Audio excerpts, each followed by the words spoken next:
Selamat siang rekan-rekan dan Bapak dosen. Pada kesempatan kali ini kami akan mempresentasikan hasil analisis mengenai optimasi penghitungan deret Fibonacci menggunakan strategi dynamic programming.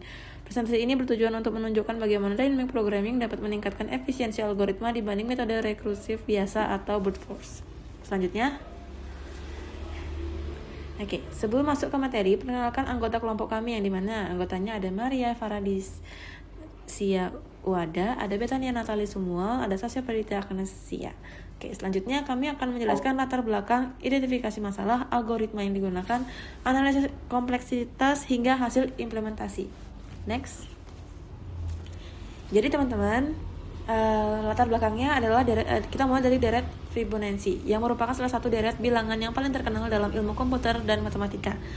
Pada deret ini, setiap angka diperoleh dari penjumlahan dua angka sebelumnya, contohnya 0, 1, 1, 2, 3, 5, 8, dan seterusnya. Secara sistematis, rumus Fibonacci ditulis sebagai Fn sama dengan Fn kurang 1 ditambah Fn kurang 2. Permasalahan muncul ketika deret ini dihitung menggunakan rekursi biasa atau brute force. Metode tersebut memang sederhana dan mudah dipahami, tetapi menghasilkan banyak perhitungan yang berulang sehingga kurang efisien. Oleh karena itu, digunakanlah dynamic programming yang menyimpan hasil perhitungan sebelumnya, sehingga setiap nilai hanya dihitung satu kali. Mungkin di next slide ini akan dijelaskan oleh rekan saya, dipersilahkan. Jadi selanjutnya saya akan menjelaskan identifikasi masalahnya.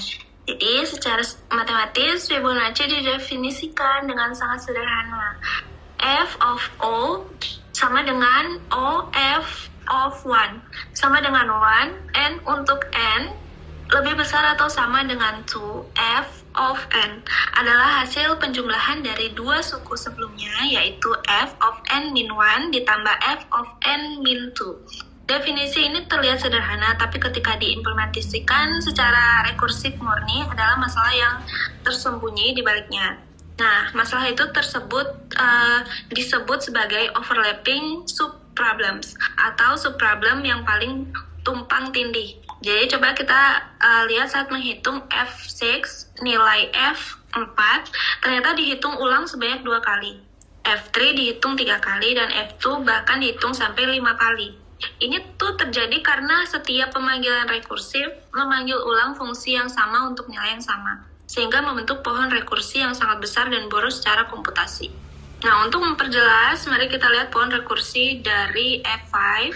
Dari F5 kita memanggil F4 dan F3, F4 kemudian memanggil F3 dan F2, sedangkan F3 di sisi kanan memanggil F2 dan F1 lagi. Perhatikan di sini F3 dihitung 2 kali dan F2 dihitung berulang di beberapa cabang yang berbeda. Padahal hasilnya pasti sama setiap kali dihitung.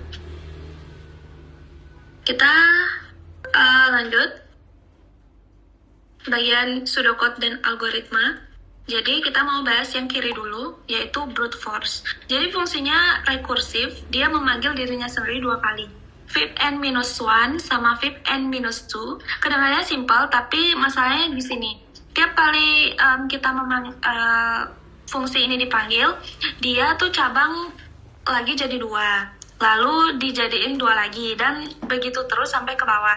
Jadi pohon rekursinya itu tumbuh secara eksponensial, makanya kompleksitasnya O2 pangkat N. Sekarang yang sebelah kanan, dynamic programming. Bedanya di sini tuh cukup jelas ya, kelihatan di sini kita siapin dulu array di P, terus isi satu-satu dari bawah pakai log biasa. Jadi angka yang udah pernah dihitung disimpan, nggak perlu dihitung ulang. Hasilnya, setiap submasalah cukup dihitung tepat 1 kali. Nggak ada redundansi, nggak ada pemborosan. Nah, selanjutnya, kita lihat dampaknya secara konkret. Brute force punya rumus rekurensi atau recurrency relation, yaitu Tn sama dengan T of n min 1 plus T of n min 2 plus O1. Kalau diselesain, hasilnya kompleksitas O2 pangkat N, artinya setiap nambah 1 ke N, jumlahnya operasinya langsung 2 kali lipat. Nah, dynamic program ini satu jalan dari 2 sampai N, jadi kompleksitasnya itu 0 min N linear. Jadi cuma sesimpel itu aja. Nah, ini yang bikin cukup kompleks. Jadi waktu ngitung tabelnya, untuk N sama dengan 10, brute force butuh 1024 operasi. DP cuma 10, dan untuk N sama dengan 20.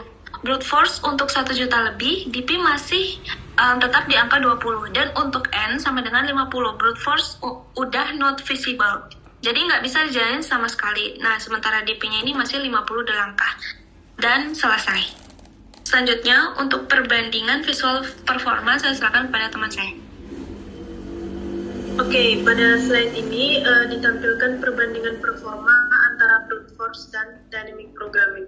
Apa sih performa dari algoritma ini? Performa itu kami melakukan pengukuran seberapa cepat dan efisien suatu algoritma dalam menyelesaikan tugas.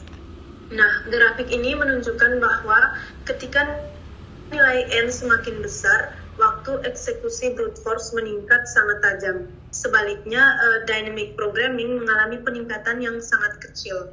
Nah, hal ini menunjukkan bahwa dynamic programming lebih cocok digunakan untuk data berukuran besar karena mampu menghemat waktu komputasi secara signifikan. Selanjutnya,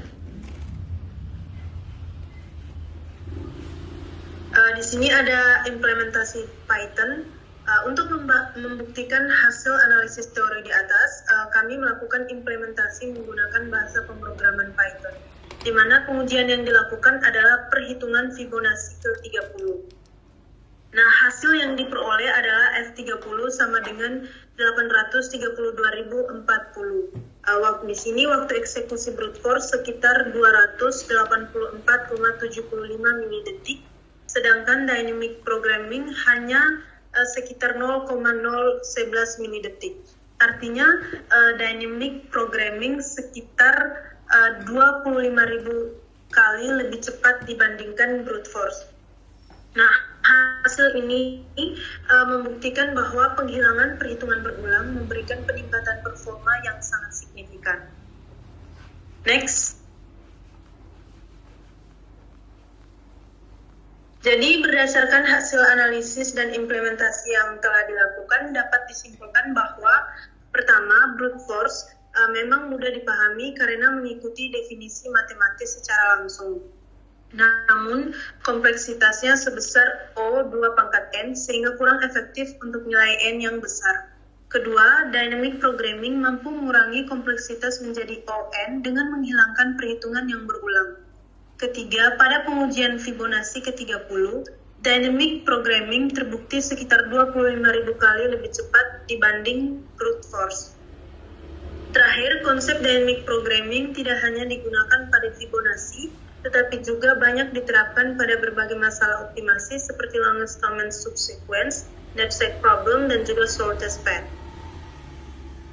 Sekian, next. Baik, demikian presentasi yang dapat kami sampaikan mengenai optimasi perhitungan deret Fibonacci menggunakan dynamic programming. Terima kasih atas perhatian Bapak dan rekan-rekan sekian. Kami pamit undur diri. Terima kasih. Terima kasih.